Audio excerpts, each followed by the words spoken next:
സമാനതകളില്ലാത്ത പോരാട്ടം പങ്കുവെച്ചാണ് Cape Verde ലോകകപ്പിൽ നിന്നും മടങ്ങുന്നത്. അതേസമയം അർജന്റീന ആരാധകരെ സംബന്ധിച്ച് ആഹ്ലാദ നിമിഷമാണ്. എന്താണ് കേപ്പ് വെർദെ സത്യത്തിൽ ശ്വാസം മുട്ടിച്ചു? പക്ഷെ നല്ല കളിയായിരുന്നു ശരിക്ക്. ഫൈനലില്ലേ നമ്മളെ വേൾഡ് കപ്പ് 2022 ഏതാണ്ട് അതിന്റെ ഫീലിംഗിലാണ്. സമാധാനമായി. ഇനി നമ്മൾ പക്ഷെ അവർ നല്ല ടീമാണ്, സൂപ്പർ ടീമാണ്. അവർ വേൾഡ് കപ്പിൽ ഫസ്റ്റ് ആയിട്ടല്ലേ വരുന്നത്. അപ്പോൾ ഒരു ടീമിനാറില്ല, അവർ ഇതുവരെ തോറ്റിട്ടില്ല. അർജന്റീന അവരെ തോൽപ്പിച്ച്, അതും നമ്മളെ മെസ്സി ഒരു ഗോളും. സെല്യൂട്ട് ചെയ്യണം അവരുടെ പോരാട്ടത്തെ. അവരെ പോരാട്ടത്തെ സെല്യൂട്ട് ചെയ്യണം അല്ലേ? അവർ നല്ല കളി കളിച്ചിട്ടുണ്ട്. അവർ പുതിയ ടീമല്ലേ, നമുക്ക് പരിചയമില്ലാത്തൊരു ടീമാണ്. അവരിതുവരെ തോറ്റിട്ടില്ല.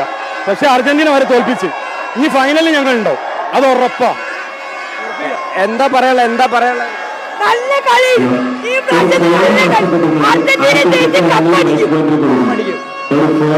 അർജന്റീന ആരാധകരെ സംബന്ധിച്ച് മറക്കാനാകാത്ത ഫുട്ബോൾ കാഴ്ചയാണ് ഇന്ന് കാണാനായത്. കോഴിക്കോട് നിന്ന് KP സജീവിനൊപ്പം MM രാഗേഷ്, കോഴിക്കോട്.